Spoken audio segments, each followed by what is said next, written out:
Bonsoir à tous, ravi de vous retrouver dans Ça vous regarde en direct. Comme chaque soir, on parle de la stratégie du docteur Valls. On va parler de ces fameux 50 milliards, on va essayer d'y voir un peu plus clair. On va parler de ce pacte de responsabilité, des mesures qui, selon certains observateurs, vont dans le bon sens, mais n'auraient pas d'impact immédiat sur la compétitivité et sur l'emploi. On va en parler. Et puis, il faut financer évidemment ce pacte, et puis financer et réduire nos déficits. 50 milliards d'euros, où va-t-il trouver ces économies? C'est toute la question. Il a donné quelques pistes dans son discours de politique générale. 19 milliards sur les agents et l'État, 10 milliards sur l'assurance maladie, 10 milliards sur les collectivités territoriales, c'est pas rien. Et puis il y a ces 11 milliards d'économies sur les prestations sociales. Là, c'est assez flou. Et évidemment, on va essayer avec nos invités dans quelques instants de savoir à quoi ça correspond exactement. Des économies à détailler, d'autant que Bruxelles et Berlin, les Allemands, nous font pression en disant il faut continuer à maintenir cette trajectoire, la fameuse trajectoire de baisse des déficits. On en parle, c'est une cure d'austérité, donc on va en parler ce soir parce que vous qui nous regardez, vous posez des questions, vous dites mais où est-ce que ça va tomber? lcp.fr, lejdd.fr bien sûr, et puis hashtag CVR. Il y a déjà des tweets, des tweetos qui ont écrit, et vous verrez passer ces tweets tout au long de l'émission. Avec nous, Valérie Rabault, bonsoir. Ravi de vous accueillir, vous êtes députée socialiste du Tarn-et-Garonne, vous êtes économiste, on vous avait pressenti comme secrétaire d'État, et puis vous êtes restée députée, c'est bien cela? Merci d'être là, en tout cas, c'est un plaisir de vous accueillir. Vous avez écrit ce livre avec Karine Berger, La France contre-attaque, chez Odile Jacob. On va parler avec vous des économies, parce qu'il y a aussi une élection, on peut le dire, on est la chaîne parlementaire du rapporteur général du budget. Christian Eckert est devenu secrétaire d'État. Peut-être serez-vous candidate à ce poste important de rapporteur général du budget. Hervé Mariton est avec nous. Bonsoir. Valérie Rabault est très silencieuse sur tout ce que j'indique, mais en tout cas, voilà, ce sont des informations. Je vous écoute religieusement. Je ne suis pas candidat au Vous n'êtes rapport pas général du candidat. budget, pour l'instant. Vous avez assez peu de chance. C'est ça, vous pourriez l'être officiellement. Député UMP Hervé Mariton de la Drôme, délégué général à l'UMP au projet. Oui. Et vous êtes sceptique, on y reviendra, parce que vous dites c'est pas 50 milliards qu'il faut trouver, mais 90 milliards, on vous écoutera, ce qui est évidemment presque le double. Et puis avec nous deux experts, je ne sais pas s'ils partagent la même opinion et le même point de vue. Dominique Seux, bonsoir. Bonsoir. Directeur délégué aux Échos, au quotidien Les Échos. Vous êtes éditorialiste aussi dans la matinale de France Inter. On vous entend. Merci d'être là. Et puis avec nous, Luc Béril, bonsoir. Bonsoir. Vous êtes secrétaire général de l'UNSA, qui est l'Union nationale des syndicats autonomes, c'est bien cela, majoritaire dans la fonction publique, je ne me trompe pas. Pas majoritaire, mais presque. Une des organisations qui compte effectivement Qui dans la fonction compte publique. dans la fonction publique. On vous écoutera évidemment parce qu'on parle du gel du point Mais qui est d'indice. présente aussi dans le secteur privé pour plus d'un tiers de ses adhérents. Absolument, voilà, c'est dit. D'abord, regardez ces images parce que c'est un peu les premiers pas du Premier ministre qui est rentré dans son costume et il fait, j'allais dire, du Manuel Valls qui communique, il va sur place, il va sur le terrain. Il était à Gennevilliers dans la société Thales, société évidemment internationale, pour parler, justement, vous allez l'entendre, aux côtés d'Arnaud Montebourg, pour parler emploi, vous imaginez bien, et pour parler compétitivité, et pour parler pacte de responsabilité. Écoutez Manuel Valls, le Premier ministre, qui a décidé d'axer comme ça ses premiers pas vers l'emploi, vers la compétitivité. Regardez.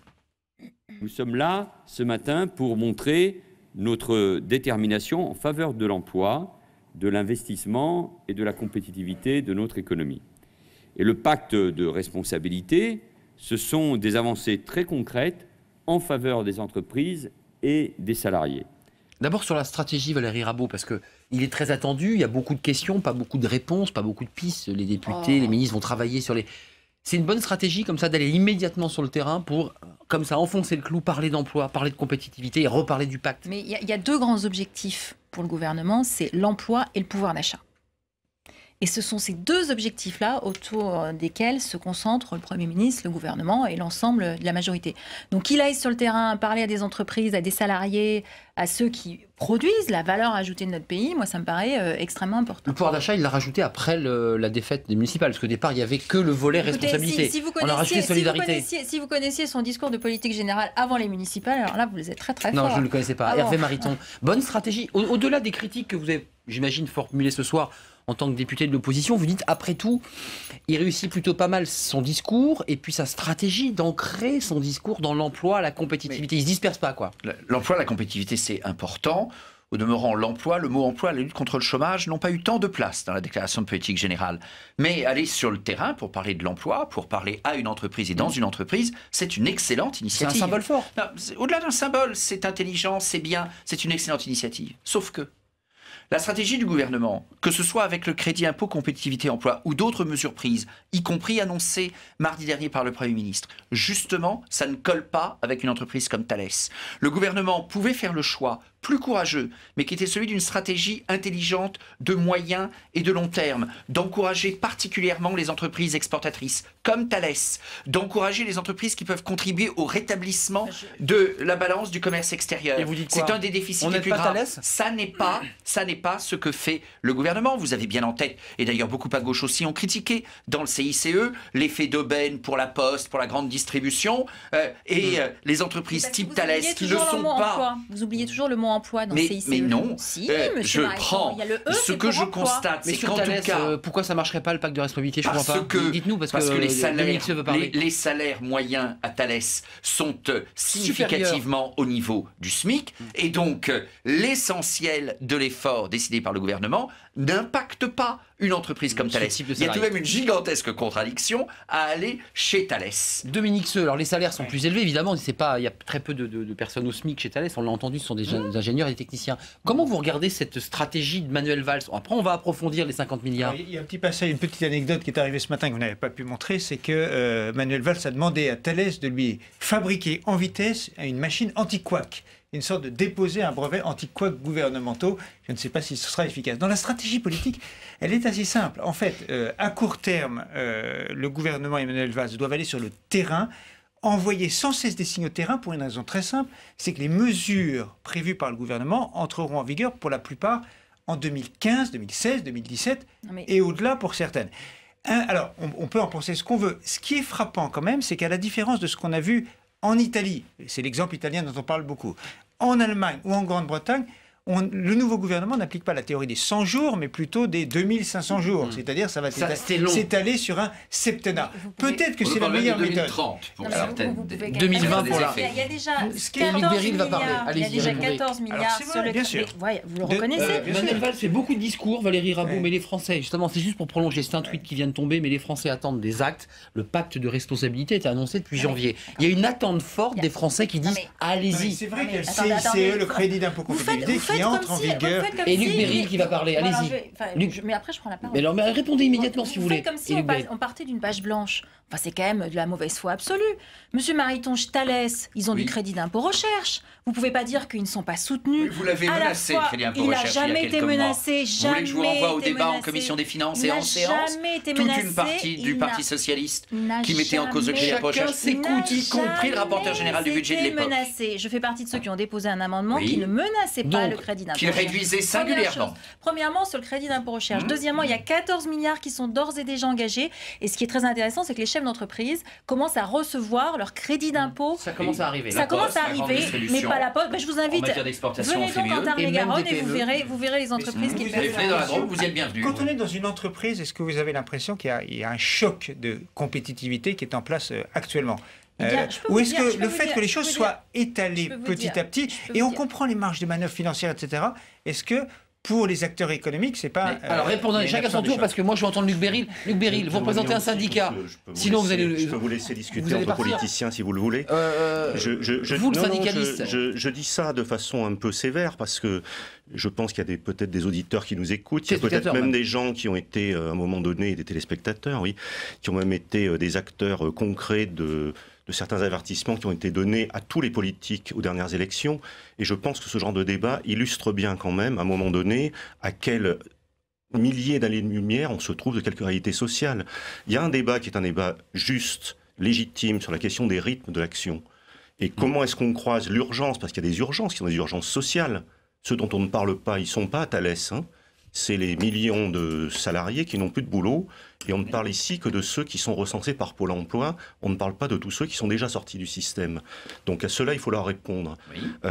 Et pas simplement avec des chocs, parce que le choc, eux, ils l'ont eu. Et il faut aussi répondre à cette urgence sociale-là. Et il faut en même temps combiner, c'est toute la difficulté, des options qui sont des options stratégiques. Et dans les options stratégiques, on a besoin forcément d'un peu de temps. Alors, j'entends bien tout ce qui est dit ici, et moi je le mesure comme syndicaliste. Moi je me déplace aussi beaucoup sur le terrain, pas occasionnellement. Je vais aussi dans un certain nombre d'entreprises, je vois bien les difficultés. Nous, ce qui nous intéresse aujourd'hui, c'est comment est-ce qu'on embraye sur des solutions positives dans une situation dans laquelle l'économie reste atone, même si on peut espérer que ça démarre un petit peu en 2014, mais ce ne sera pas suffisant. Comment est-ce qu'on embraye? Et moi, c'est ce qui m'intéresse dans le pacte de responsabilité. C'est pas sur qu'est-ce qu'il aurait fallu faire, qu'est-ce que si, qu'est-ce que ça, etc. Il y a qu'un faucon. Ouais. Ce qui m'intéresse, moi, c'est quelles sont ces marges qu'on va dégager, parce qu'il va y en avoir. Et ça commence déjà, parce que Dominique Seux l'a évoqué, un peu quand même. Le CICE, l'application, c'est aujourd'hui. Ça arrive. Hein. Ça arrive. Donc, qu'est-ce qu'on fait déjà de ça? Comment est-ce qu'on l'utilise? Et qu'est-ce que ça provoque? Qu'est-ce que ça provoque? Qu'est-ce qu'on met en place dans les branches, dans les entreprises? Combien d'apprentis est-ce qu'on va pouvoir embaucher? Combien, effectivement, d'emplois on va pouvoir éventuellement sauver ou créer? Combien d'emplois sortiront de la précarité? Et moi, du côté de celles et ceux auprès desquels je travaille plus particulièrement, je suis un syndicaliste, c'est sur ces questions-là précises que j'attends plus que des réponses, j'attends des engagements. Alors, c'est intéressant. Il y a qu'un faucon. Je n'ai pas dit cela. Voilà. Et tout ce qui concourt à la compétitivité de notre économie est bon pour l'emploi. Et le CICE, ça ne suffit pas. Les mesures prises par le gouvernement en termes d'allègement de charges, ça ne suffit pas. Et surtout, c'est mal orienté. Mais ça va dans le bon sens. Quand maintenant, vous ne nous accordez pas cette... Oui, mais pas suffisamment. D'accord. Pas suffisamment. Et comme les moyens disponibles ne sont pas illimités, eh bien, il est tout de même dommage qu'ils soient mal destinés. J'ajoute qu'il y a aussi, Valérie Rabault l'a évoqué tout à l'heure, dans le propos du Premier ministre, une partie amélioration du pouvoir d'achat. Mais nous souhaitons tous l'amélioration du pouvoir d'achat de nos concitoyens. Et nous dénonçons tous, en tout cas beaucoup de Français, le matraquage fiscal qu'ils ont subi depuis 2 ans, et peut-être un peu plus. Et même le Premier ministre l'a reconnu. Et donc, baisser certains prélèvements est une bonne chose. Simplement, je crois qu'il serait bien que le gouvernement assume que l'amélioration du pouvoir d'achat, fondamentalement, c'est l'économie.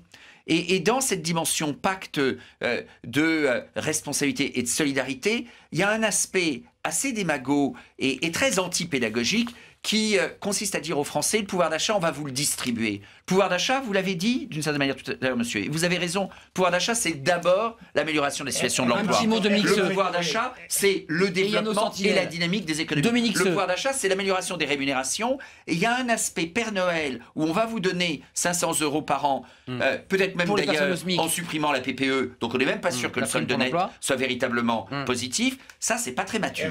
Un mot, Dominique Seux, parce que... Reconnaissez néanmoins que entre les 20 milliards du CICE et les 15-20 milliards qui ont été évoqués pour les entreprises dans le discours de politique générale, ce qui doit faire, si je calcule bien, de 35 à 40 milliards, en face, il y a 5 milliards pour le pouvoir d'achat, la balance va clairement dans le sens de la compétitivité. Et on peut trouver que ça ne rentre pas suffisamment vite en action, on peut trouver que c'est mal ciblé. C'est pas mon cas, je crois que cibler sur les bas salaires, c'est plutôt une bonne idée.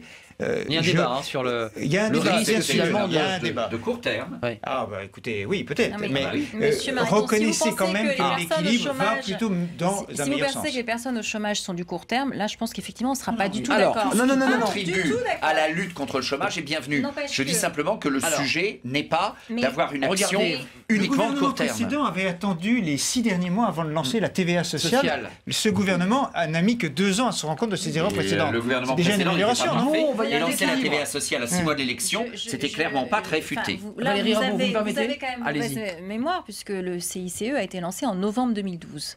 Donc ça fait pas 2 ans. Alors, regardez nos internautes, parce que le CICE compensait seulement en partie les hausses d'impôts qui avaient été décidées à l'été 2012. C'est tout à fait ça. On ne va pas rentrer dans les calculs. Et qui était la suite du rapport Gallois, sur lequel il y avait une très longue hésitation. Alors, d'autres mesures. Regardez, je vais vous présenter les sentinelles. 65 milliards payés par... Non. Oui, on les noie. Luc Beryl, regardez, c'est très compliqué. Faisons simple. Regardez. Nos sentinelles, les citoyens, Luc Beryl nous a reproché de faire un débat trop politicien. Les citoyens sont là devant leurs petites lunettes de webcam. Et là, je découvre Béatrice. Bonsoir, vous êtes une nouvelle sentinelle. Vous êtes inscrite sur notre site internet. On est ravis de vous accueillir. Qu'est-ce que vous en pensez de Manuel Valls, du débat qu'on a ce soir? Parce qu'il y a un désir d'urgence. Il faut répondre aux urgences sociales. Il faut aller vite parce que les gens veulent du travail. Comment vous vous situez, vous, en tant que citoyenne, sur ces sujets? Bonsoir. Je trouve que le débat, effectivement, il est un petit peu trop politicien. Mais c'est des hommes politiques sur le plateau. Oui, mais pas suffisamment concret. Or, les citoyens, ils attendent des choses qu'ils peuvent comprendre et comprendre ce qui les impacte dans leur vie quotidienne, mais les chefs d'entreprise aussi, notamment pour les PME, parce que on disait tout à l'heure E égale emploi, mais E égale aussi entreprise. Donc les PME qui créent beaucoup d'emplois, comment elles vont être impactées, et puis ce plan d'économie, moi m'interroge, puisque la première personnalité reçue par M. Valls, M. Pigas, qui préconise plutôt un plan de relance à l'italienne en laissant filer les déficits plutôt que de faire des économies. Donc je n'ai pas encore bien compris exactement comment ça allait se passer.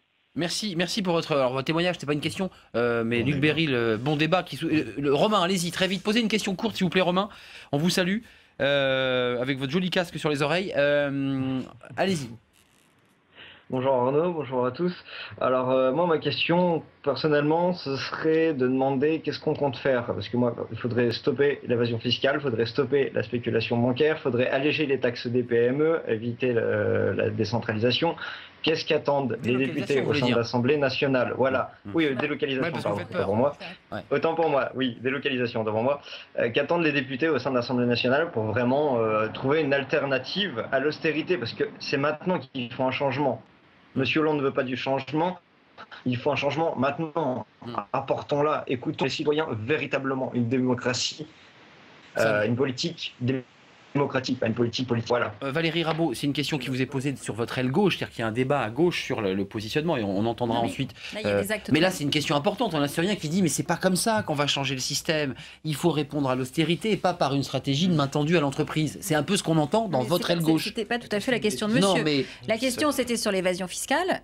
Et là-dessus, je me permets de lui répondre que la France a été la première et a été suivie par l'Europe l'an dernier à mettre en sorte le fait qu'on publie un certain nombre de revenus dans les différents pays pour les multinationales. Ça va être mis en vigueur. Le fait qu'on a quand même accéléré le processus de rentrée, puisqu'il y a eu 14 milliards plus 4 milliards de pénalités, ce qui fait 18 milliards qui sont rentrés dans le budget de l'État. Donc quand on compare à peu près à 60 milliards pour l'impôt sur le revenu, c'est un montant qui est non négligeable. Ce chantier a été pris à bras-le-corps de manière très sérieuse. Je dis que ça a été voté par les députés de gauche. Parce que je crois que M. Mariton, vous avez voté contre pour ce qui était la publicité par rapport aux paradis fiscaux. Enfin, vous pourrez peut-être le confirmer ici sur ce plateau. Donc ça, c'est un chantier qui est pris à bras-le-corps, qui fait peut-être pas suffisamment l'objet de publicité, ou on n'en parle peut-être pas assez. Mais c'est véritablement... il y a eu la loi bancaire... Donc ça va dans le sens, de monsieur. Ça va dans le sens de monsieur. Notre sentinelle, je peux me permettre, à la fin de sa question, parlait bien d'austérité. Et je me permettrai de dire à notre sentinelle que la réalité, c'est qu'il y a belle lurette qu'il n'y a pas eu de politique d'austérité en France. Donc, à un moment, il faut tout de même... Alors, c'est peut-être pas très démago ce que je dis, mais expliquer à nos concitoyens qui disent stop à la politique d'austérité, la réalité, c'est que ni la gauche aujourd'hui, ni la droite hier n'ont jamais mené depuis fort longtemps en France une politique d'austérité. Et que s'il s'agit à un moment réellement d'arrêter de laisser filer les déficits et de laisser filer l'augmentation de la dette... Pour vous, c'est pas de l'austérité, c'est de la bonne politique. Le ralentissement de la dépense publique n'est pas suffisant aujourd'hui. Je le dis. Moi, j'assume le mot de rigueur. Rigueur, ça ne veut pas nécessairement dire austérité. Mais j'assume le mot de rigueur. Mais la réalité, c'est qu'en France, que ce soit depuis 2 ans et même dans la période qui a précédé, on n'était ni dans l'austérité, ni même dans la rigueur. Deux chiffres. Dominique Seux et puis Luc Beryl. Mariton tout à l'heure, sur ce point, là, il a raison. Le déficit public, l'année dernière, c'était 87,6 milliards. Vous savez, quand on parle en pourcentage de PIB, ça ne dit plus rien à personne. 86 milliards, 87 milliards, c'est quand même assez considérable. Le deuxième chiffre, les dépenses publiques, l'année dernière, 1176 milliards. Ce chiffre n'a aucun intérêt, sauf qu'il est en hausse de 40% par rapport il y a 10 ans. Et on a des 10 ans, ça n'est pas la préhistoire. Donc effectivement, il y a un déséquilibre entre les recettes et des dépenses qui évoluent. Alors, il ne faut évidemment pas arriver dans une baisse des dépenses radicales, sans doute à l'anglaise, on en voit la limite, mais on voit qu'on a quand même une marge. Et qui ne marche pas, parce que le déficit anglais est toujours aussi élevé à 6% du PIB. Écoutez, sur le plan de la conjoncture, je crois qu'on a des choses à regarder, ensemble. On est très loin de l'austérité. Il faut un peu de netteté pédagogique. Juste un petit mot. Le taux de chômage en Grande-Bretagne est intéressant. Pierre Gattaz, demain Manuel Valls, après sa tournée... 3 petits jobs pour arriver à faire un salaire, parce que c'est ce qui existe dans beaucoup de cas. Le fameux modèle. C'est pas forcément pire que le chômage de longue durée dans lequel la France s'enfonce. Luc Beryl, imposez-vous.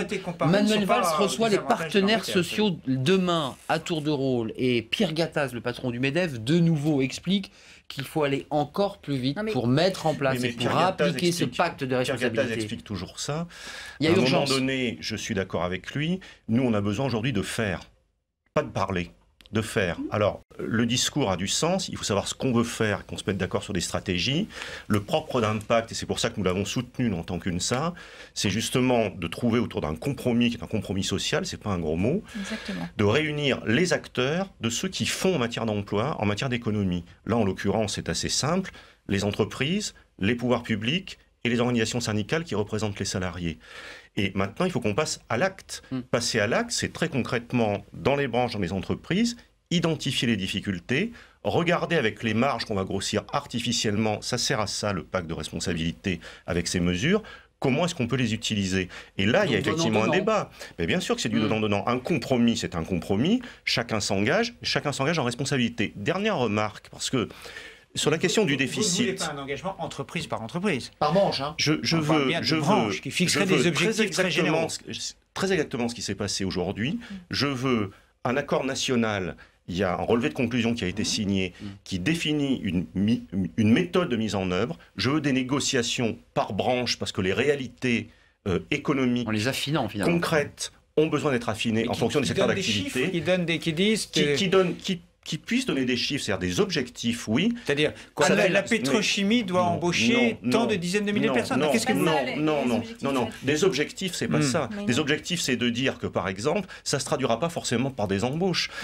Une branche professionnelle où la majorité des salariés sont très jeunes, bon, il n'y aura pas forcément de problème de renouvellement à l'intérieur de cette branche. Dans telle autre, où au contraire, la moyenne d'âge est plus élevée, ce sera très intéressant de développer les systèmes d'apprentissage, par exemple. En fonction des besoins. En vue de... Ça permet un accès à la formation des jeunes, etc. C'est-à-dire qu'on n'a pas besoin de mesures générales, on a besoin d'un lot de mesures générales particulier dans l'application. Et c'est pour ça qu'ensuite, il faut descendre effectivement dans les entreprises et sur les bassins d'emploi.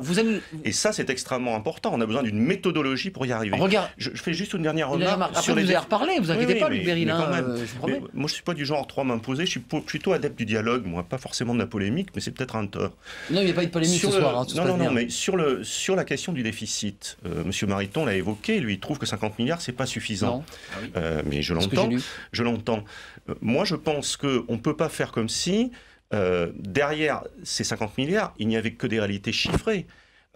Les 50 milliards, aujourd'hui, ils servent à quelque chose. Ils servent à quelque chose en matière de fonctionnement des services publics, en matière de fonctionnement de la protection sociale, etc.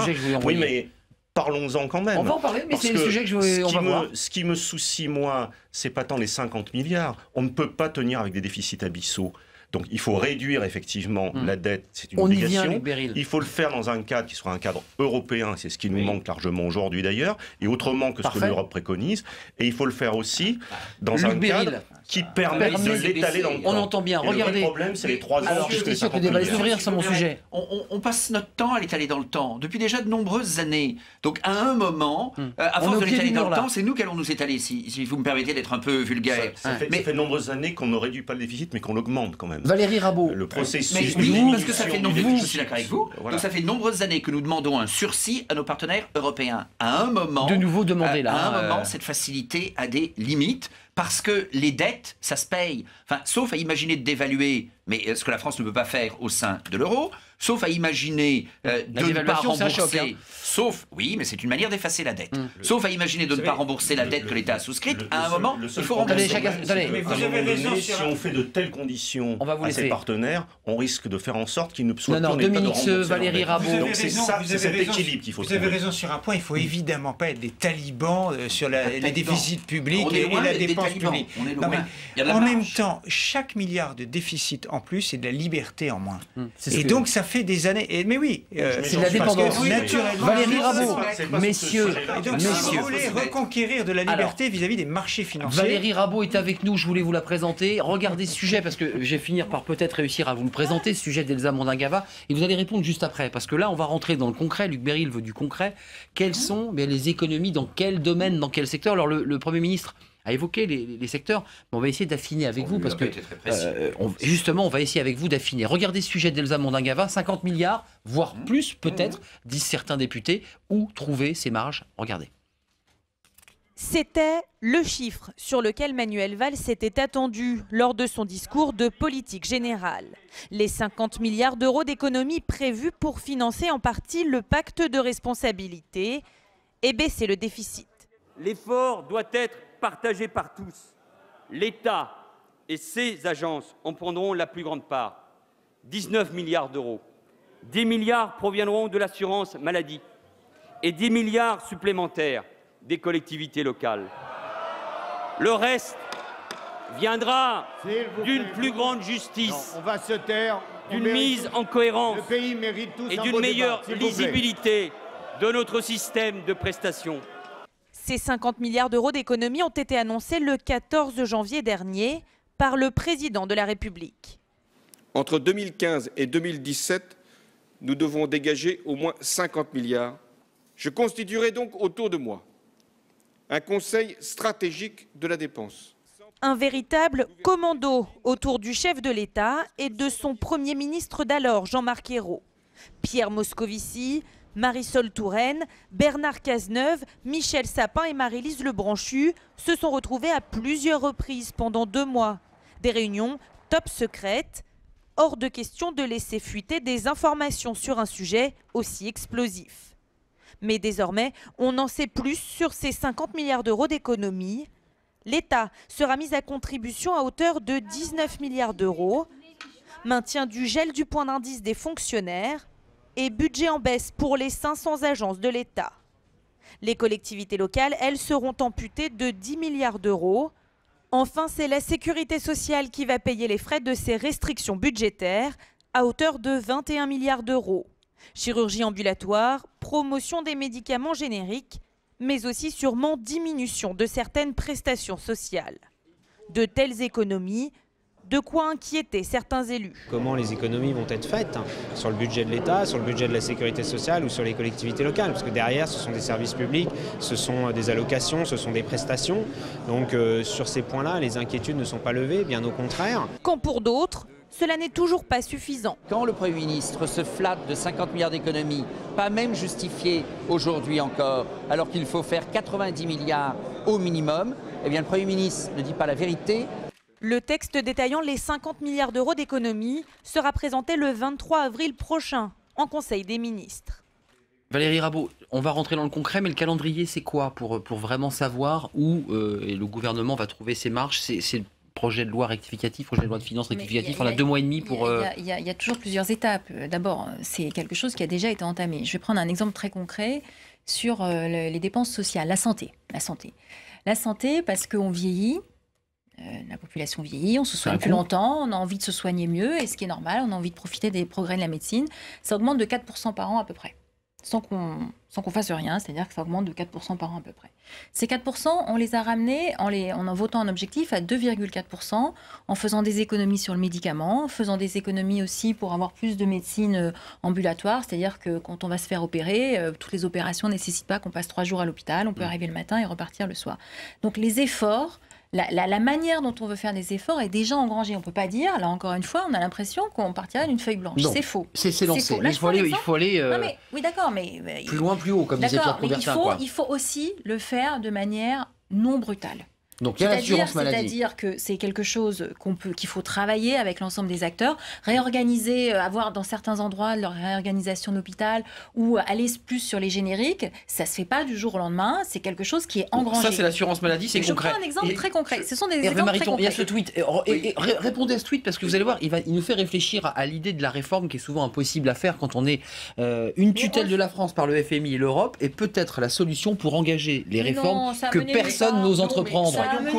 C'est dur de... Attendez, si je peux me permettre. Nulle part, faut pas exagérer quand même. Ce que vient de dire Valérie Rabault est juste et raisonnable. 2, il y a des domaines dans lesquels je trouve la majorité n'est pas assez courageuse, alors que c'est un gisement considérable d'économie. Je l'ai dit lorsque j'ai fait des propositions de 130 milliards d'économies sur une législature vue de l'UMP.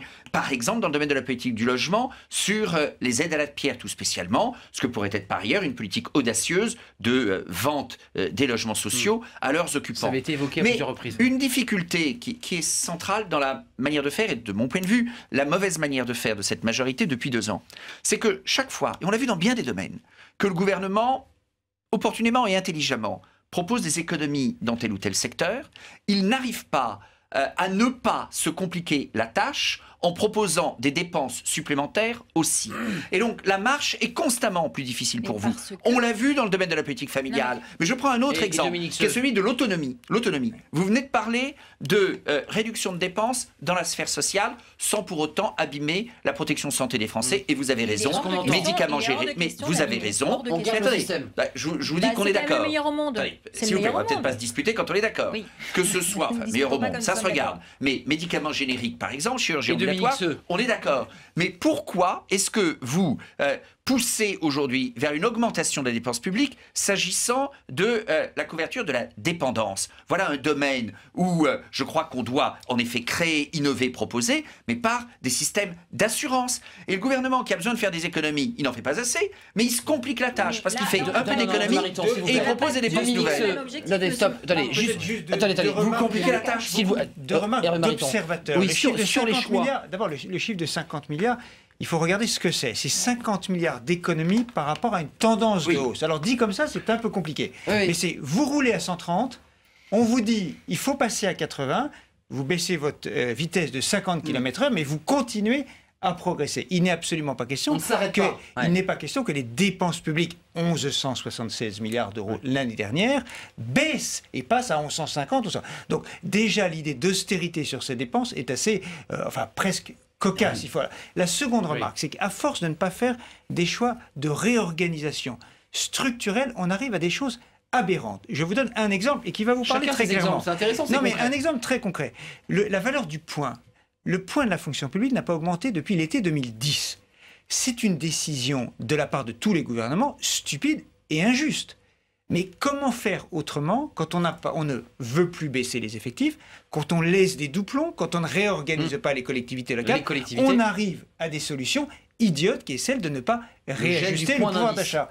Les agents préféraient évidemment que l'on réorganise les choses et que l'on baisse les effectifs à l'évidence dans les collectivités locales plutôt que de maintenir... Les agents ont la garantie individuelle de pouvoir d'achat. Je peux vous poser une double question, Luc Berry. Il y a deux questions sur la fonction publique qui s'étaient soulevées. D'ailleurs, je crois que c'était un ballon d'essai qui avait été lancé par Maryse Lebranchu sur la question du gel qui avait été évoquée il y a quelques semaines. Et puis il y a la question de l'embauche des 60 000 profs. On nous dit que Benoît Hamon serait peut-être le ministre de l'Éducation nationale qui indiquerait qu'il n'y aurait pas ces embauches qui ont un coût. Ça serait sage pour vous? Ça serait sage, utile? Non, je pense que ce ne serait pas sage du tout pour une raison, c'est que... Ce serait un coût, Luc Berry, on reviendrait sur la quadrature. On est en train de parler de choses qui sont des choses importantes. On a besoin et d'une maîtrise de la dépense publique et en même temps de ne pas se planter sur les choix stratégiques. L'éducation, la formation, c'est un choix stratégique. Alors, ça ne se réduit pas. Il y a un petit rapport parfois avec le nombre de profs. Ouais, pas toujours. Surtout, pas toujours, vous avez raison. Et d'ailleurs, la majorité à laquelle vous avez appartenu a des choses à dire là-dessus. Vous avez détruit la formation des maîtres. Non. Donc, écoutez.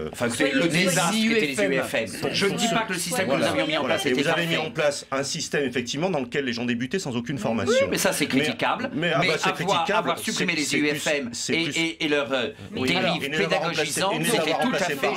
C'est remarquable en qualité de la formation que vous avez réussi. Non, je reviens sur cette question. Et Valérie Rabault, je l'entends sur la je reviens sur cette question-là. Donc je pense que ce serait effectivement une erreur de renoncer à des choix stratégiques parce que là, on hypothèque effectivement l'avenir. Deuxièmement, et pour moi, et nous à l'UNSA, nous ne sommes pas sur une idée selon laquelle les questions d'éducation et de qualité de formation ne riment qu'avec des questions de moyens.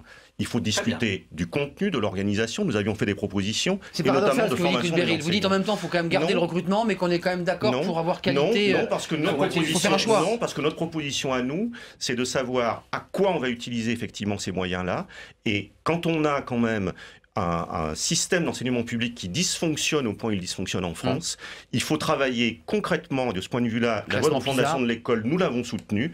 Il y a une priorité à donner dans les premiers temps de l'école primaire. Et on a besoin de mettre des moyens là-dessus. Est-ce qu'il y a des moyens qui doivent baisser ailleurs pour financer ces besoins dans l'éducation? Par exemple, est-ce que le nombre de fonctionnaires doit baisser dans d'autres secteurs d'activité? Est-ce que vous, à l'UNSA, vous êtes d'accord avec ça? Aujourd'hui, je vous le signale quand même, vous le savez que c'est ce qui est en train de se passer, et c'est ce qui se passe depuis quand même quelques années. Quant à la réponse qu'on peut faire, nous on a toujours dit, mais on le disait avec le précédent gouvernement, on n'arrivait pas d'ailleurs à en discuter, on a toujours du mal avec celui-là, entre parenthèses, il faut qu'on discute des missions de service public. Et il faut peut-être qu'on assume aujourd'hui, si on doit faire ces économies, surtout au niveau où on les a mis, il faut qu'on assume peut-être le fait qu'il y a des missions qui ne seront plus rendues par le service public. Mais il faut qu'on dise alors aussi aux citoyens, si ce n'est plus le service public, qui les rend. Alors, vous avez fait une proposition sur la dépendance, l'assurance privée. S'il vous plaît. Si on veut mettre en place un système inégalitaire et scandaleusement inégalitaire, c'est ce qu'il faut faire. Luc Beryl, c'est pas parce que c'est privé que c'est scandaleux. Vous aviez bien démarré, mais vous atterrissez dans une caricature. Privé égale scandaleux. Et enfin, j'ai mon passage sur la réduction d'emploi. Il se trouve que il y avait la réunion du groupe de travail sur la fiscalité des ménages à Bercy ce matin. Il y avait la fiscalité particulièrement touchée par la dépendance. Mais il est possible aussi de chercher des réponses pour les plus difficiles. J'aimerais qu'on entende. À l'entrée à Bercy ce matin, l'UNSA distribuait des tracts contre la réduction des effectifs, y compris à Bercy. Donc à un moment, il faudrait que vous précisiez. Mais non, c'est pas contradictoire, monsieur Mariton. Vous défendez l'UNSA. Il faut supprimer des emplois. C'est le dialogue social. Mais faire de la suppression d'emplois si on ne redéfinit pas les missions, ça ne veut rien dire. Valérie Rabault. Donc c'est pas contradictoire. Je n'ai pas lu redéfinition des missions dans le tract. Est-ce que je m'autorise une question ou alors moi je vais vous laisser, je vais éteindre la lumière, vous allez continuer tout seul. Méfiez-vous, on sera capable de discuter. Continuer, absolument. Chiche. Sur les 60 000 postes. Il y a une question de l'effectif qui a été soulevée par Dominique Seux, qui est une question importante. La question des effectifs dans la fonction publique. Comment vous faites? Est-ce que vous jouez exclusivement sur le gel de l'indice? Est-ce que vous jouez sur les salaires? Est-ce qu'à un moment donné, on entend des élus qui disent mais j'ai un effectif pléthorique dans mon département, je ne sais plus comment faire?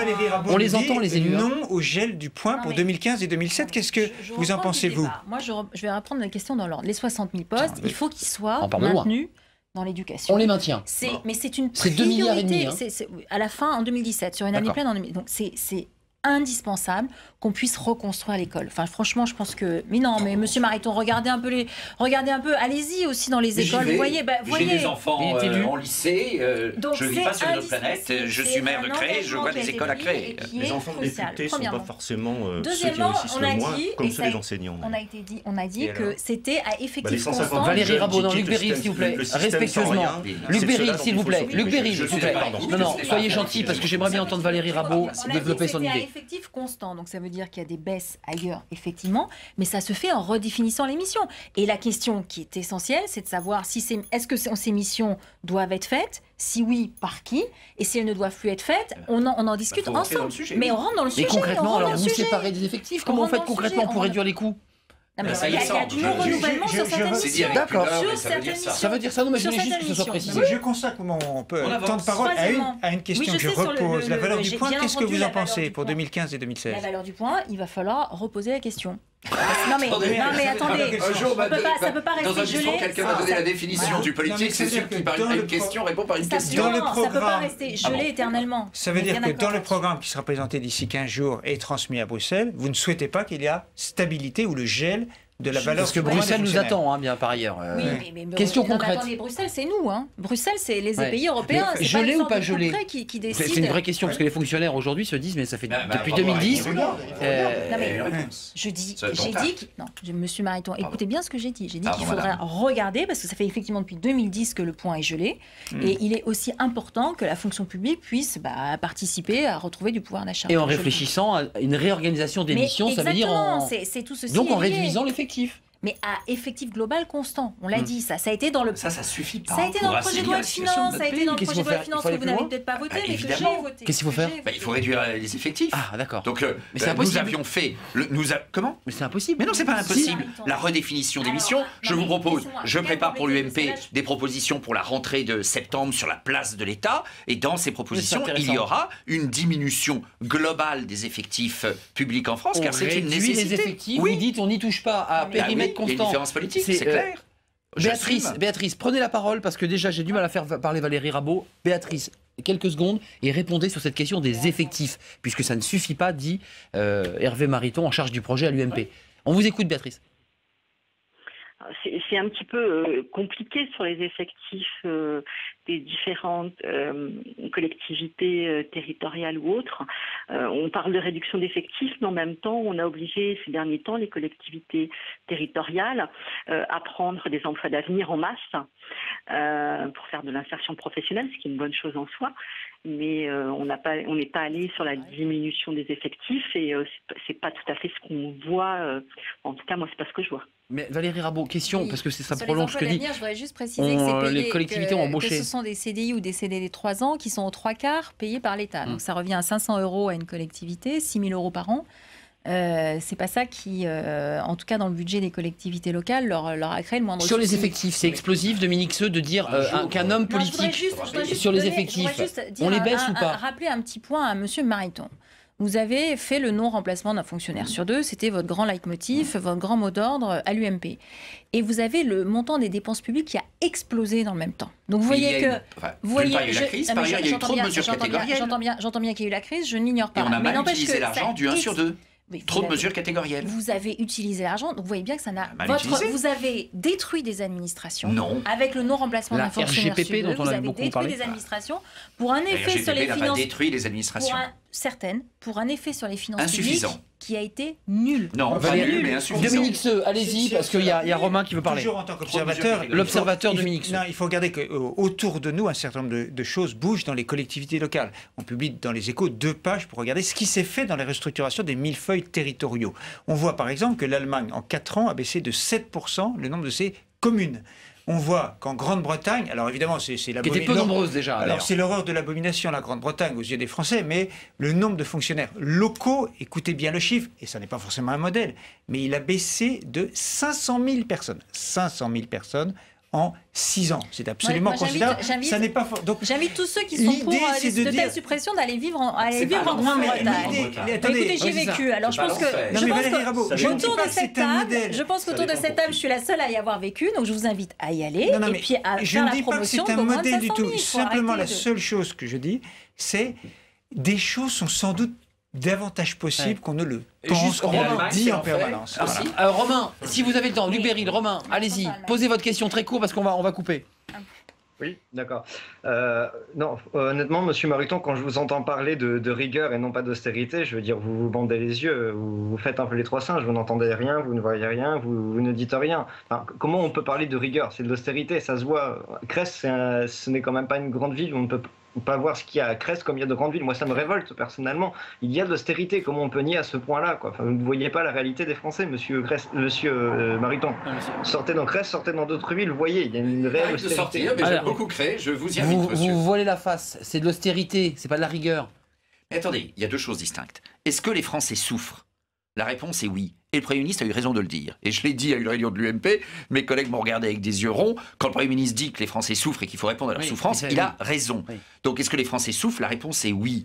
Est-ce que l'État, est-ce que le monde public en France est sous la marque de l'austérité? La réponse est non. Il se trouve que, c'était là cette situation, que nous sommes dans un gouvernement aujourd'hui qui à la fois constate la souffrance des Français, la baisse du pouvoir d'achat pour la première fois depuis 30 ans, un chômage qui s'aggrave et en même temps des dépenses publiques qui ne sont pas suffisamment maîtrisées. Je ne vais pas revenir sur l'Angleterre, mais je voulais terminer sur rapidement, Valérie Rabault, vous disiez là, avant que notre internaute intervienne, moi j'ai vécu en Angleterre, on peut... Voilà, couper 500 000 emplois de fonctionnaires locaux. Ils l'ont fait.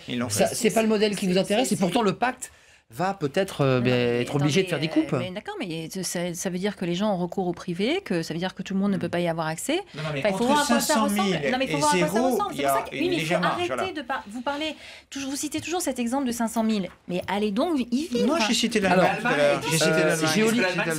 Non, mais j'ai Olivia qui me dit. Je dis que c'était l'enfer partout ailleurs. J'ai Olivia qui me dit. Que la France, en termes par exemple de système social ou de système de protection sociale, est regardée par tout le monde. Merci Valérie Rabault. Merci, député socialiste, peut-être en campagne pour devenir futur rapporteur général du budget, on le saura dans quelques jours. Merci Hervé Mariton, député MP. Merci à Dominique Seux, des Échos, de la Drôme, de Cré. Et merci à Luc Béril. Monsieur Ardouin, vous devriez inviter plus souvent Monsieur Luc Béril.